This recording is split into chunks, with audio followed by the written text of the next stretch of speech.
Bonjour, mesdames et messieurs, ravi de vous retrouver nombreux. Santé et bien de choses pour cette nouvelle année. Restez les nôtres et soyez toujours fidèles à l'autre journal. L'autre journal, premier numéro de 2020, merci de nous rejoindre. Nous parlerons politique avec la présidentielle du 22 février 2020.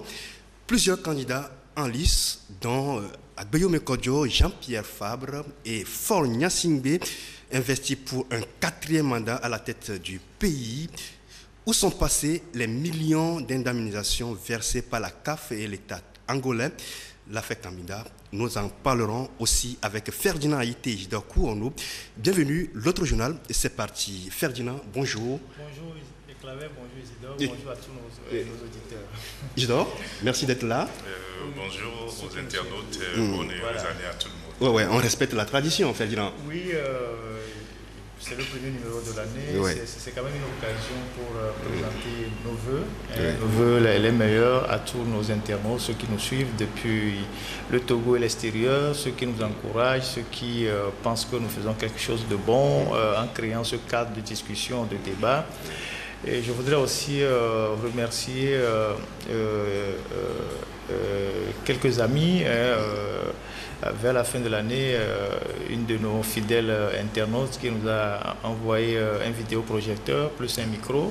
Merci. Cela permettra d'améliorer la qualité de cette émission. Et donc, nous souhaitons le meilleur pour tous les Togolais et nous espérons que de nos débats, de nos confrontations d'idées, naîtra la lumière, naîtra, je ne sais pas, la détermination, l'engagement, et que, bon, nous souhaiterions voir un jour nouveau se lever sur le Togo, notre patrie, notre héritage commun, et nous espérons que ce pays ne sera plus une curiosité sur le plan africain. Voilà. Donc, bonne année à tous ceux qui nous suivent. Isidore, 2019, on a enregistré plusieurs numéros. Oui, le chemin n'a pas été facile. Ça n'a pas été facile, mais avec la grâce de Dieu, on a pu parcourir ce chemin ensemble avec nos internautes qui nous ont suivis tout au long de l'année 2019 et qui nous encouragent, qui continuent de nous encourager tant moralement que matériellement. Nous leur disons merci et nous leur promettons encore ce que nous sommes pour cette année 2020 au niveau du journal papier. Nous leur promettons beaucoup de dossiers que nous allons faire cette année et nous leur demandons de continuer par nous faire confiance et on parcourra l'année ensemble. Oui, de toute façon, on est en train d'enregistrer le premier numéro de l'année, mais ça promet, avec la présidentielle qui pointe à l'horizon, il y aura débat. Ferdinand, quel regard portez-vous sur ce qui se passe du côté de la CEDI aujourd'hui, en gros? Avec l'enregistrement des candidatures, on compte une dizaine de candidatures. Oui, ça veut dire que c'est une élection pluraliste. Oui, mais il n'y a rien de nouveau. On a déjà vécu ça par le passé. Lorsqu'il y a une élection présidentielle, parce que c'est quand même une présidentielle, il y a des candidats, il y a des gens qui se prononcent, qui déposent les dossiers.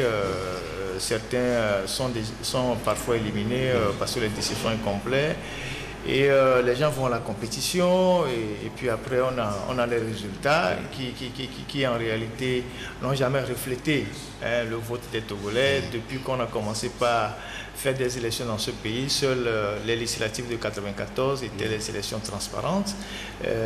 D'une autre manière, en 1998 aussi était une élection transparente, on a juste renversé les résultats. Et toutes les autres élections, c'était des mascarades, des frauduleuses, des bourrages d'urnes, des achats de conscience, les achats de PV.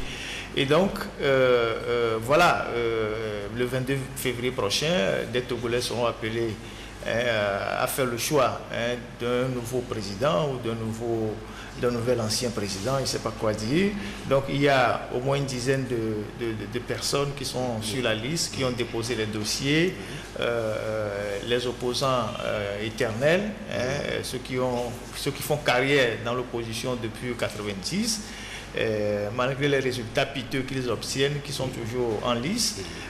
Il y a les nouveaux venus, ceux qui promettent les 3 repas aux Togolais par jour, ceux qui nous promettent le miracle et tout ça.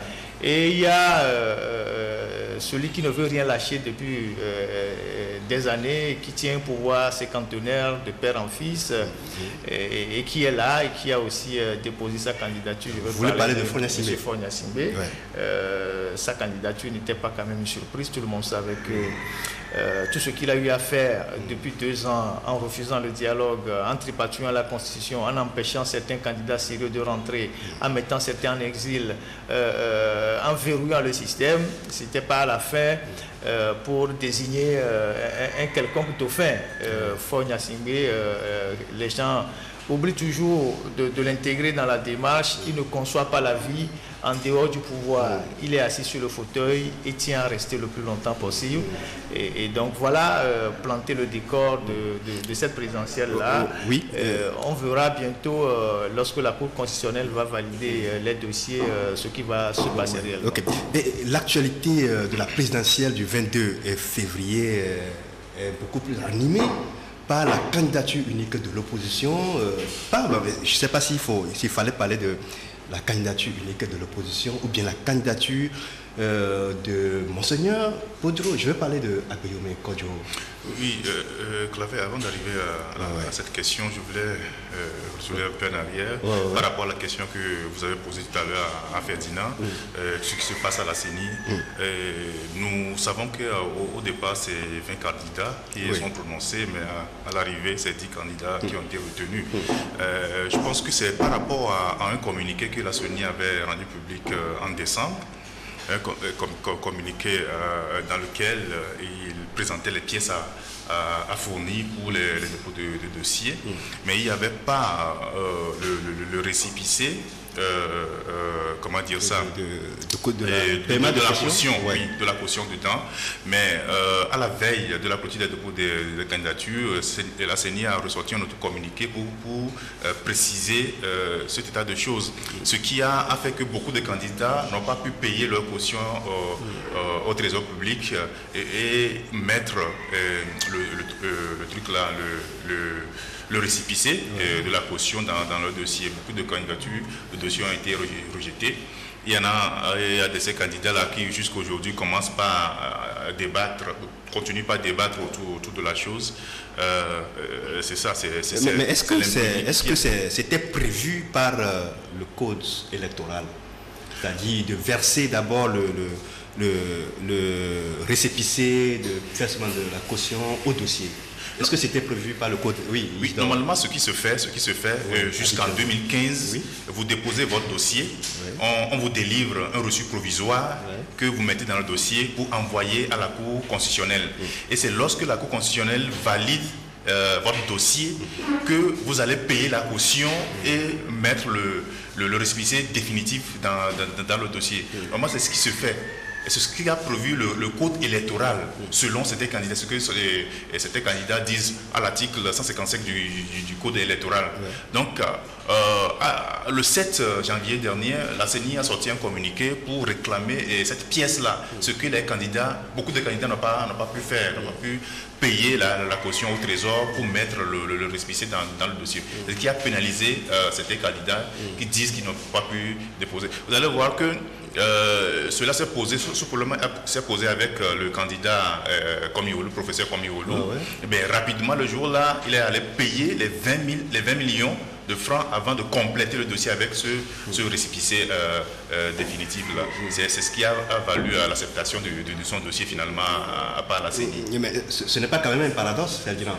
Non, c'est la curiosité togolaise. C'est-à-dire que vous êtes en plein match et puis l'arbitre change les règles du jeu. Ça a été toujours comme ça. C'est pas surprenant.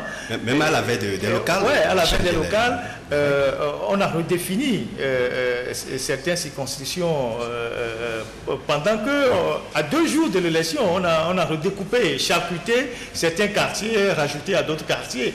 Et les gens étaient tellement omnubilés par leur participation à ces élections locales qu'ils n'ont pas eu le temps de dénoncer cette dérive-là. Et donc, tout ce qui vient du régime, de la CENI ou de les démembrements du régime ne doit étonner personne. Ça veut dire qu'en pleine élection le 22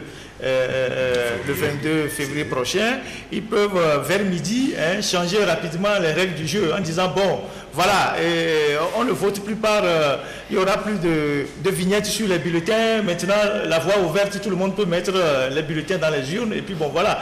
Donc avec ces gens là il faut s'attendre à tout sauf à ce qui est du droit, parce que pour eux le pouvoir c'est au bout de la force. Vous voyez, et parce qu'ils ont la force de tout faire, ils n'ont pas de répondant en face, ils peuvent changer les règles du jeu quand ils veulent, comme ils veulent, et personne n'a le droit de rien faire. La preuve, lorsqu'ils ont fait ce qu'ils ont fait là, on vient de dire qu'ils ont pénalisé certains candidats. Ouais. Et qu'est-ce que les gens ont pu faire? Pas grand-chose. Le professeur Oulou, s'il n'était pas allé payer rapidement sa caution, bon, son dossier serait rejeté. Voilà le pays dans lequel nous sommes. Et donc, ce n'est qu'un avant-goût de la salade électorale qui est en pleine préparation au niveau de la CENI. On a l'impression que vous doutez de la transparence du prochain scrutin. Il n'y a jamais eu d'élection transparente au Togo, quand même, c'est connu. Même les plus aveugles le reconnaissent. Il n'y a jamais eu d'élection transparente au Togo. Les gens, ils font les élections à leur manière. On bourre les urnes comme ils veulent, on change les résultats comme on veut, on achète les PV, on fait les PV tronqués comme on veut, et puis après, il y a les informaticiens qui sont dans les laboratoires actuellement, ils sont pleins dans le pays, disséminés dans les quartiers, des mercenaires informatiques en train de manipuler les données.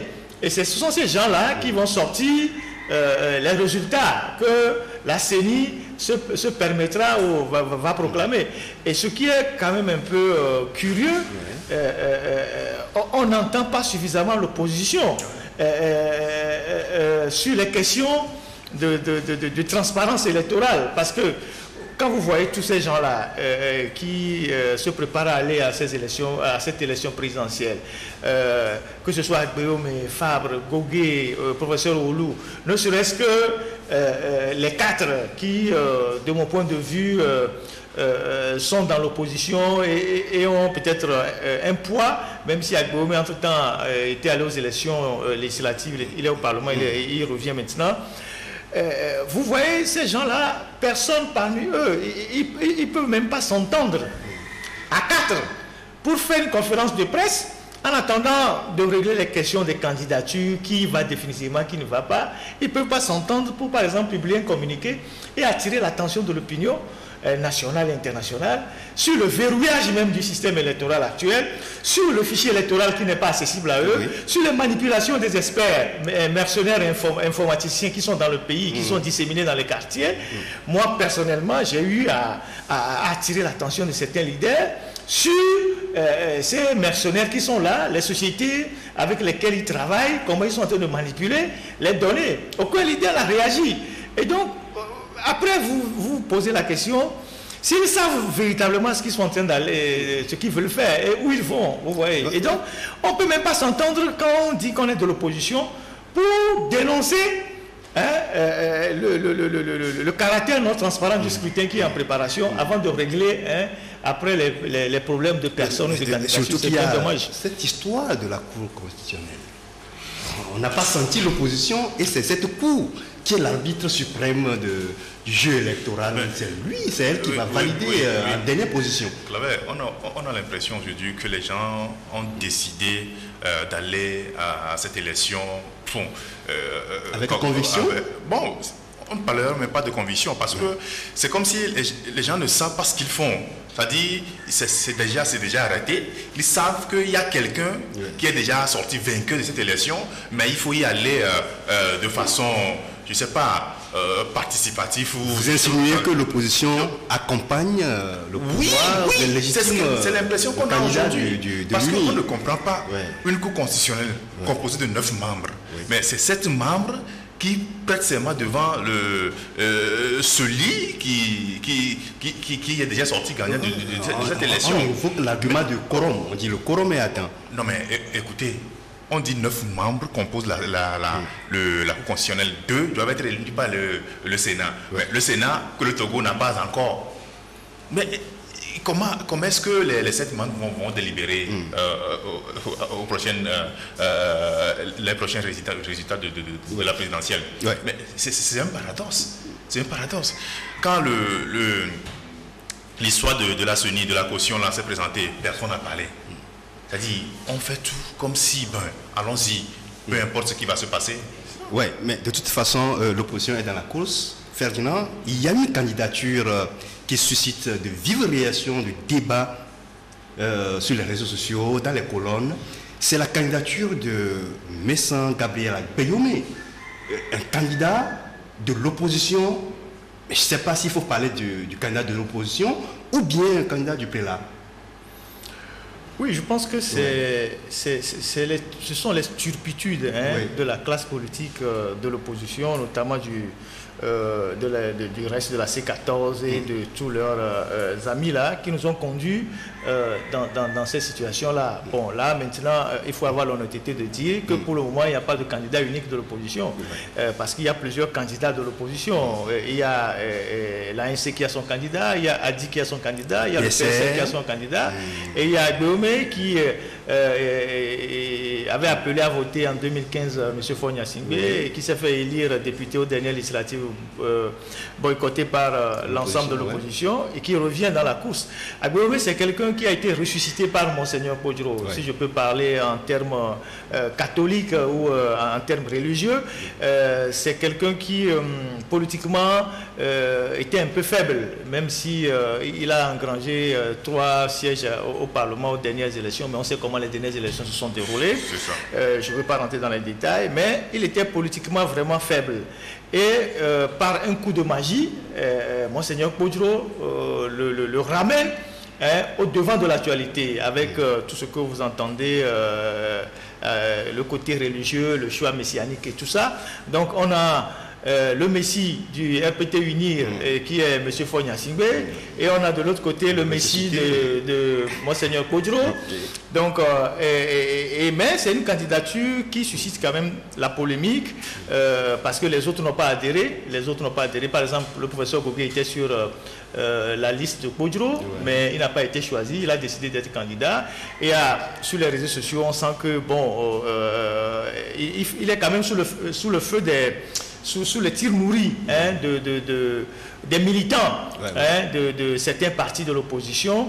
C'est de bonne guerre parce que quand vous êtes dans un marigot où vous avez le sentiment que il y a certains acteurs qui n'étaient plus vraiment essentiels et que du jour au lendemain ces acteurs reviennent en force, ceux qui sont là avant ont peur que le nouveau venu ne puisse leur prendre un peu de la place. Et donc mais tout ce spectacle est un peu piteux parce que en réalité, ce que ces gens-là devaient faire normalement, c'est de s'entendre.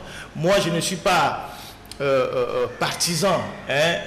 Ça, c'est une position personnelle. Je ne suis pas partisan de la participation si je peux parler comme ça, de ces élections parce que les dés sont pipés d'avance. On vient de le dire tantôt.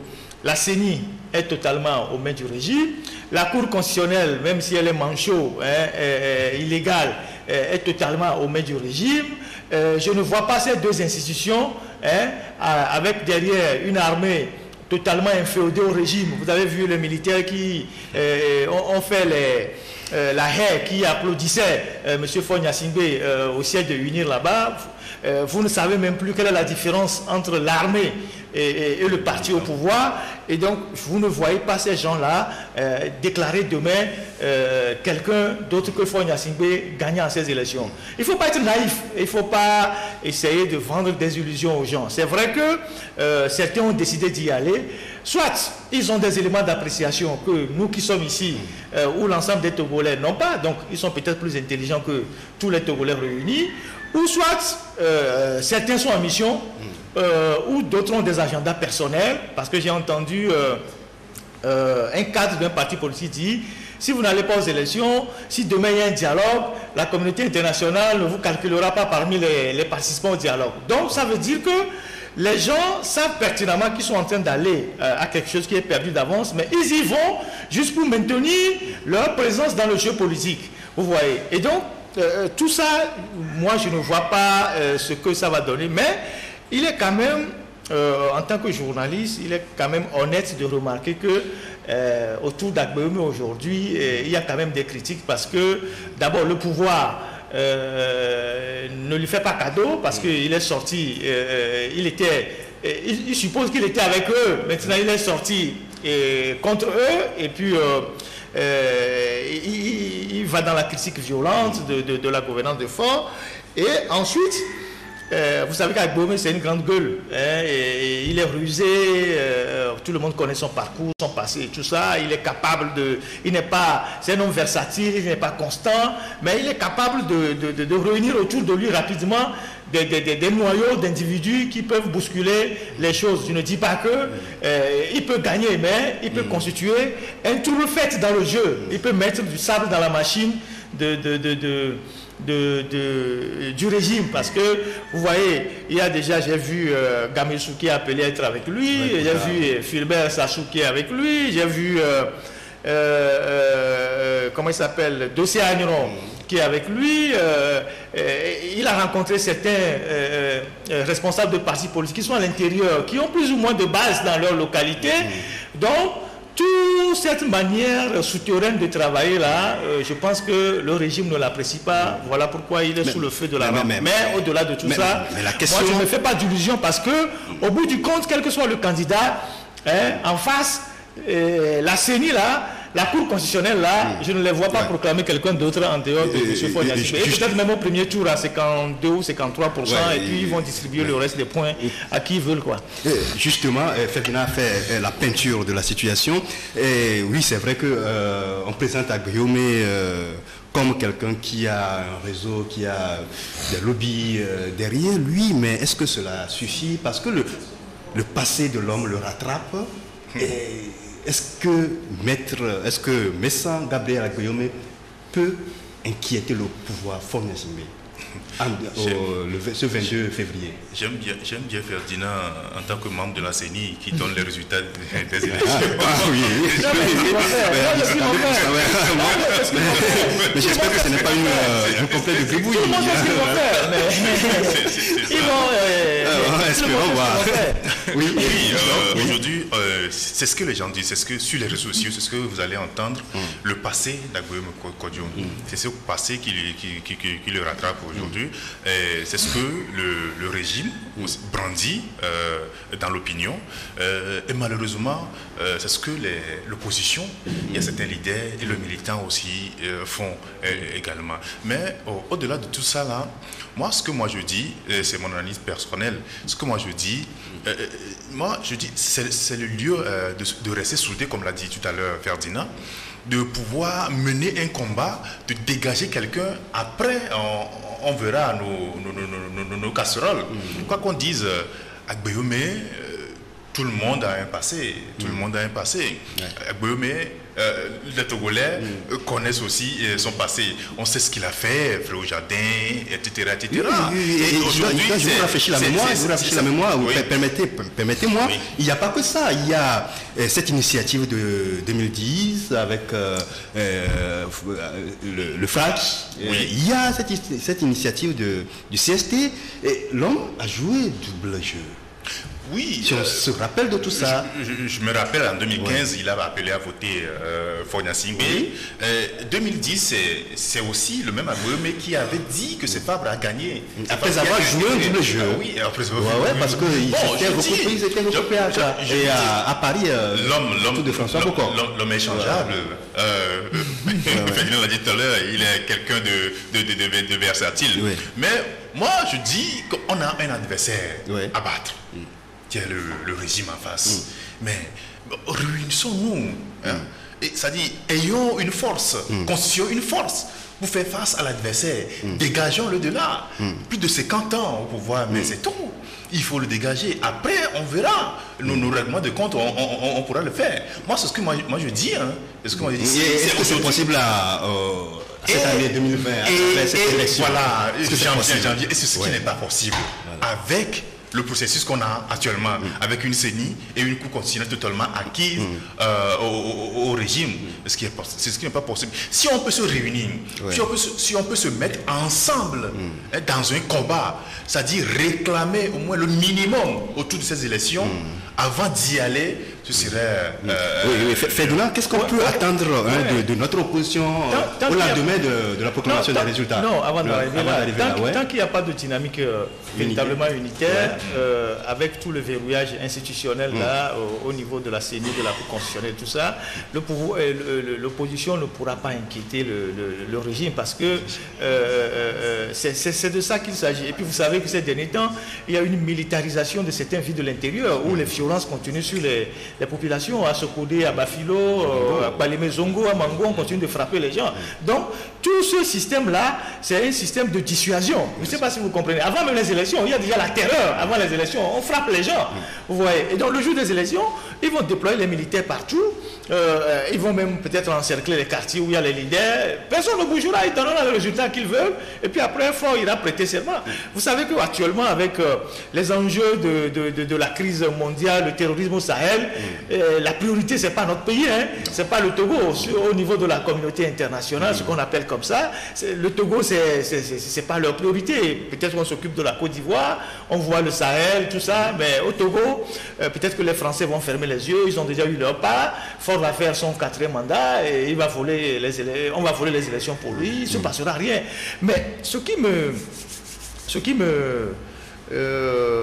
ne dirais pas que me choque, là où je trouve que la classe politique de l'opposition, je ne dirais pas qu'elle est méchante, je ne dirais pas qu'elle n'est pas sérieuse, mais je me pose la question sur vraiment ce que les gens veulent faire de ce pays et des Togolais qui luttent. Vous voyez, en 2012, nous étions les initiateurs du CST. Oui. Beaucoup de gens ne le savent pas. Je le dis aujourd'hui, c'est nous les jeunes qui avons pris notre bâton de pèlerin. On est allé chez les leaders qui ne se parlaient même pas. On a circulé chez eux de maison en maison pour les amener à être ensemble. Et nous avons construit dans l'ombre le CST. Il y avait même certains qui ne voulaient pas venir au départ. Je parle par exemple du FRAC. Les gens du FRAC ne voulaient pas venir au départ. C'est lorsqu'ils ont vu, parce qu'ils ne voulaient pas une deuxième entité qui fasse ombrage au FRAC. Mais c'est lorsqu'ils ont vu que la dynamique était en train de prendre qu'ils sont venus.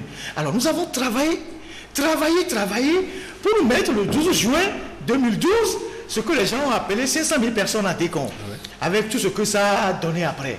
Mais quand il y a eu cette manifestation monstre qui a relancé la mobilisation, quand nous sommes retournés aux réunions du CST, il s'était agi de chercher des moyens, beaucoup de moyens, pour faire la même chose à l'intérieur du pays et de façon simultanée. On avait identifié les villes comme Sokolé, comme Palimé, comme Dapao et Lomé, où on devait faire des manifestations monstres après le succès du 12 juin de façon simultanée. Et rapidement, qu'est-ce qui s'est passé après? Alors, mais ça nécessitait des moyens. Et tous les leaders disaient qu'ils n'avaient pas de moyens. Parce que le budget qui a été dégagé, ce n'était pas grand-chose, peut-être 12 ou 15 millions, pour pouvoir faire ça. Les gens ont dit qu'ils n'avaient pas de moyens. Mais 2 ans après, lorsque le CST a vécu, les gens ont trouvé de l'argent, de 20 millions, pour aller déposer comme caution à la candidature pour la présidentielle de 2020. Donc certains ont même perdu l'argent parce qu'ils ont eu peut-être 2% ou 3%. Alors, la dernière fois avec la C14, il s'est posé des problèmes de moyens, en dehors des querelles internes. Il n'y avait pas suffisamment de moyens. Certains partis disaient qu'ils n'avaient pas de moyens parce que, bon, ils étaient des petits partis, leurs militants ne cotisaient pas, ils n'avaient pas de fonds. Et la C14 a vécu. 1 an ou 6 mois après, patatras, il y a des élections présidentielles. Je regarde, je vois des gens qui viennent ici, à notre rédaction, l'alternative ici, que lorsqu'ils veulent passer un communiqué, on leur dit de payer 20 000, 30 000, 50 000. Ils disent que leurs partis n'ont pas d'argent. Et ces gens-là ont trouvé 20 millions en quelques jours. Ils l'ont transporté pour aller déposer au trésor pour aller à une compétition dont ils ne sont même pas sûrs d'avoir 2 ou 3%, c'est-à-dire qu'ils soient remboursés après. Je trouve ça curieux. Je ne sais pas si vous comprenez. Il y a des gens dans ces partis politiques-là Ils viennent dans vos sièges pour passer des communiqués, ils ne sont pas capables de payer 20 000 francs, de payer 30 000 francs. Ils disent qu'ils n'ont pas de moyens. Mais en quelques jours, ils ont rassemblé 20 millions pour aller déposer une caution au trésor. Oui, mais quand vous avez 20 millions, quand vous avez 20 millions pour aller déposer la caution, c'est que vous avez d'autres 20 millions pour la campagne, et peut-être même plus. Alors, je me pose la question de savoir qu'est-ce qui se passe. Est-ce que des gens pensent qu'ils sont plus intelligents que nous et que, bon, ils ont joué à la loterie, à la veille des élections, les gens jouent à la loterie, donc ils ont l'argent en même temps record, ils jouent les trinap ou je ne sais pas quoi, et à chaque veille des élections, ils trouvent toujours l'argent. Et rapidement, ils ont l'argent pour déposer à la caution, et l'argent disparaît, c'est-à-dire ils ont des résultats de 2%, de 0,1%, et donc les cautions ne sont pas remboursables, et ces gens-là, je trouve quand même que c'est curieux. Et donc, moi, je me dis, cette opposition telle que nous la voyons là, elle est en fin de carrière. Et ne soyons pas naïfs. Je pense que des gens sont en liste pour cette élection juste parce que après que M. Faure Gnassingbé se sera proclamé vainqueur, il va avoir peut-être un petit dialogue pour un gouvernement d'union nationale et les gens vont être en position pour lancer au gouvernement. Oui, ce n'est pas la fin. Au moins, ce n'est pas la fin de l'autre journal. C'est la fin de la première partie. On se retrouve dans la deuxième partie pour parler de la candidature de Faure Gnassingbé. Et est-ce qu'on pouvait s'attendre à tout ce folklore qui a été organisé autour de l'homme? Dans quelques secondes, la réponse.